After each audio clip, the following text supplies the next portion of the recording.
Tere tulemast Sakulete podcasti, mina olen Heneli ja täna on meil külas Kristina Halla, kes on siis alustav juhtimiscoach ja täna räägime siis coach imisest ja millal siis pöörduda üldse coach'i poole. Tere tulemast! Tere! Kas sa natuke räägiksid endast? Jaa, ikka. Aitäh selle võimaluse eest, et mul on nii hea meel siin olla. Olen Kristina Halla, juhtimiscoach ja lühendatult võib lihtsalt öelda coach.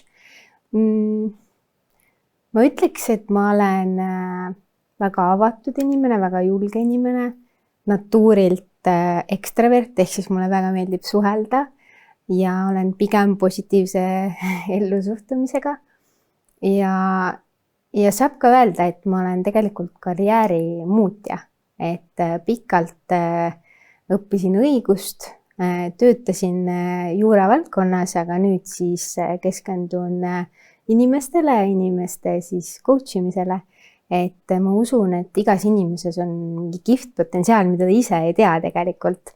Ja siis aitangi neil seda näha ja siis kuskile kõrgemale, kaugemale, selgemini oma eesmärkide poole pürgida. Aga kas sa seletaksid lahti, kes on üldse coach ja mida see tähendab? Jaa. Et ütleme sellist võib-olla konkreetset definitsiooni ei olegi olemas, et coach imine kui selline pärineb spordist ja täpsemini tennisest.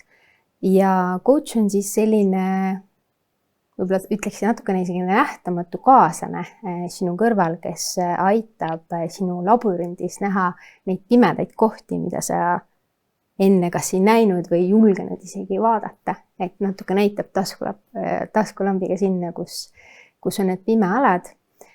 Ja ma arvan, et suurim võib-olla selline peamine rõhuasetus, mis coachingus juhtub, on see, et inimene saabki teadlikumaks iseendast.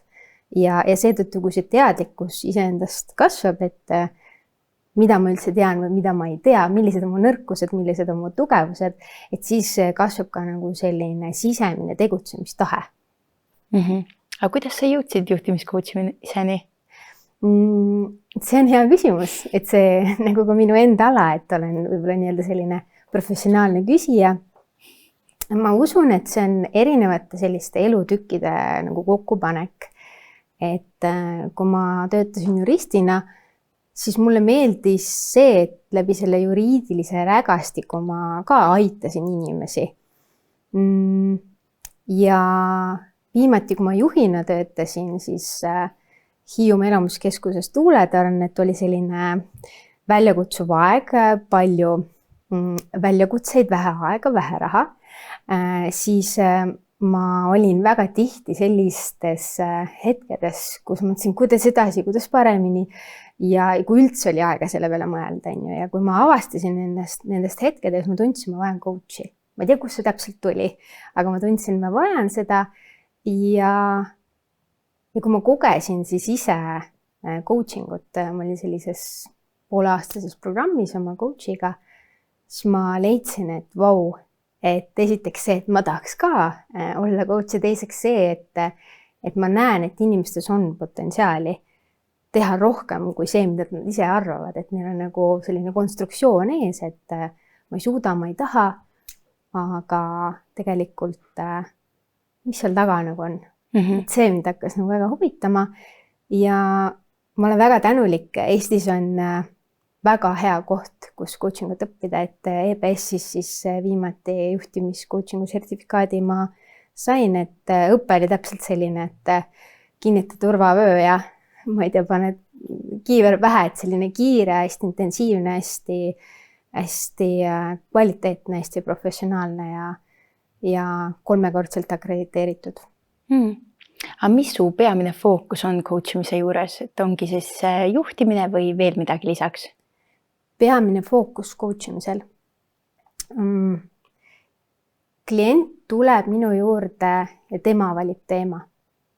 Et see fookus ei tule minust, see fookus tuleb sellest, millest klient tahab rääkida, mis on tema lugu, mis on tema need pimekohad. Ja üldse nagu taibata seda, mida ta ise ei taibanud varem, et tihti nagu see nii-öelda magus koht ongi see, mida varjatakse näiteks või millest nagu mööda hiilitakse jutustamisel, et või kui ma küsin küsimusi, siis ma näen, et klient näiteks ei vasta sellele küsimusele või kuidagi lähes sealt mööda, siis ma küsin uuesti, et ma et ma märkasin, et sa seda ei maininud, mis selle taga on. Ja sealt hakkab muutus tööle ja sealt hakkab see teadlikkus tõusma, et niimoodi. Aga kui võtta just juhtimine fookusesse, et millised teemad juhid sinuga siis kõige sagedasemini läbi töötavad? Klassikalisemad teemad, ma mõtlen nii, et reaalsus on ju selgem siis, kui sa tead seda eesmärki. See on selline võib-olla sügavam lähenemine sellele vastusele. Aga jah, et juhid ja inimesed üleüldiselt, kes minuni täna on jõudnud, kellele ma väga tänulik, et nad on mind usaldanud, neil ei ole selgust, et fookus on kuskil ära kadunud erinevatel põhjustel, et see on normaalne. Samuti on need teemad näiteks seotud enesekindlusega. Ja tihti seda ei tunnistata endale. Ja veel sellistest teemadest, et sama, et endale ja ütlemine, teistele ei ütlemine, millele sa ütled ja teistele ei või millele ja nii edasi, et just see ja ei ütleb nende ümber mängimine. Sealt tulebki aja juhtimine, piiridega töö, piiride kehtestamine, enda väärtuste teadmine, perfektsionism, läbipõlemine, tööstress, töö ja eraelu ühitamine või tasakaalustamine. Laias laastus sellised teemad. Aga coachimise juures kindlasti on ka palju müüte. Et näiteks üheks võib öelda, et coach ütleb, mida teha. Kuidas sa murraks selle? Jah, et ma mäletan vestlust hea tuttavaga, kes coachingust pigem ei tea midagi ja siis ma olen kohanud seda müüti, et coach ütleb, mida teha. Et jah, et coach ei ole selline äge ülemus, kes tuleb, paneb sulle PowerPointi tööle ja hakkab sulle mingit elutarkust jagama. Et tegelikult küsimus on mitte õpetamises, vaid õpetama aitamises. Et kõik need tegelikult need küsimused või teemad, mis on sinu jaoks olulised, tulevad koostöös coachiga sinu enda seest. Aga kui öeldakse, et coach on lihtsalt mingi tore nõustaja näiteks? Et jah, et ka eetika kohaselt coach ei ole nõustaja, et siis on juba vaja pöörduda mentori, nõustaja poole, et koostöös coachiga tekib sul selline turvaline ruum minna enda sügavamatesse kihtidesse ja seal sa leiad need vastused, mis iganes need ka ei ole sinu jaoks. Aga kas coaching on mõeldud ainult juhtidele või karjääriredeli ronijatele? Kindlasti mitte, et coaching ei küsi sinu ametinimetust, et ta küsib seda, et kas sa juhid ise ennast. Aga milline on sinu isiklik arusaam selgusest ja tasakaalusest juhina? See on väga hea küsimus, et see on kõigil kindlasti individuaalne, et minu jaoks konkreetselt oleks see, et sa oled autentne. Et sa oled autentne ütlema ka seda, kui sa ei tea. Ja siis koostöös coachiga, kui sa oled selles ma ei tea kohas, et siis sa seal turvalises ja võib-olla fokuseeritud tähelepanu hetkes leiad need vastused. Samamoodi ka see, et sa usaldad ennast ja paned end proovile ja usaldad oma meeskonda. Ja sa vastutad oma otsuste eest. Et seesama, et coaching on ju ka see, et coach peegeldab sulle neid asju, mida sa teed või mida sa räägid. et kas juhina sa julged minna peegli ette ja tunnistama oma vigu. Ja me teeme kõik vigu, et mida sa sealt õppida saad, kuidas sa need vead keerad ümber kingitusteks, millega sa saad nagu teha veel rohkem või jõuda kaugemale.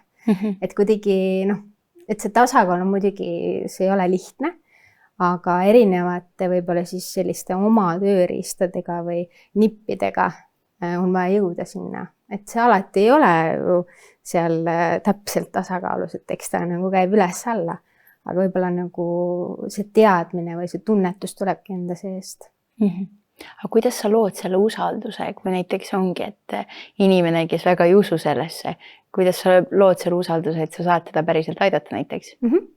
See on hea küsimus, et tegelikult tulles selle, kuidas ma coachingud läbi viin või kuidas see koostöö üldse algab, et me teeme sobivuskohtumise. Et see on selline lühike 15–30 minutit, kus ma räägin coachingust. Ja võib-olla igaühega ei tekigi seda usaldust või klappi, aga loomulikult see on minu eesmärk ja ma loodan, et ma täidan oma eesmärki. Ja sobivus kohtumisel jah, selgub siis see, et kuidas me, inglise keeles on hea väljend chemistry meeting, et kuidas me siis klapime, kraadime üksteist, et ega igaühega ei klapigi, et see on täiesti okei, ja siis on ka nagu hea, et ma soovitan mõnda oma teist head kolleegi coachina, et näed, võib-olla tema tööriistakast on minu tööriistakastist parem, et siis võib-olla seal on koostöö viljakam. Aga kas sul on tuua välja näiteks mingisugune lugu või näide sellest, kuidas mingi raskem siuke coachimis case on olnud või kuidas sa oled selle lahendanud? Jaa, mõtlen natuke.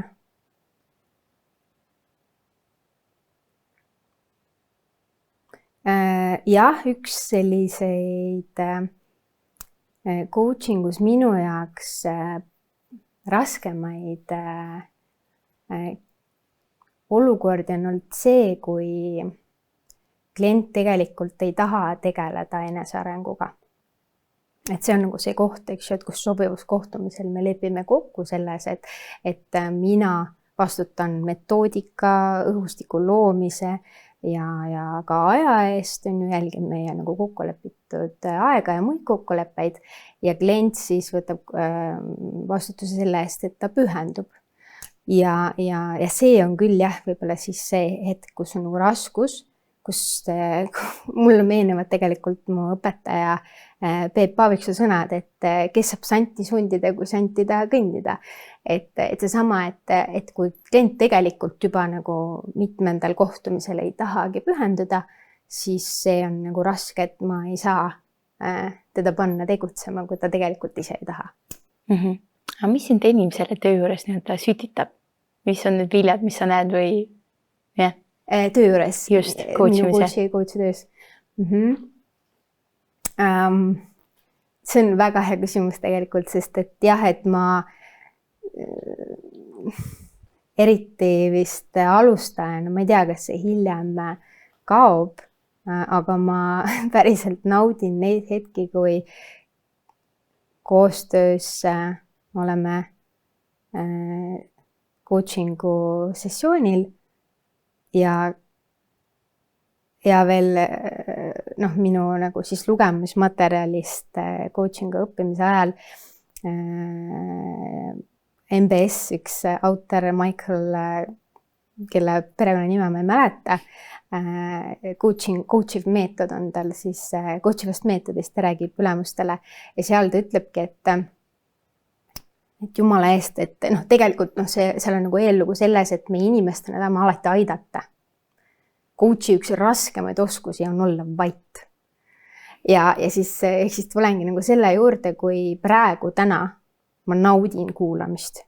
Täna ma olen teises rollis, täna ma olen jagaja rollis.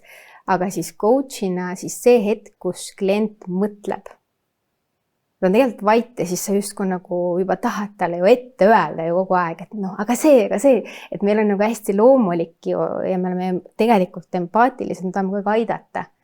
Aga coach'ina sa ei tohiks seda teha. Et siis on juba jälle mentorlus, on ju.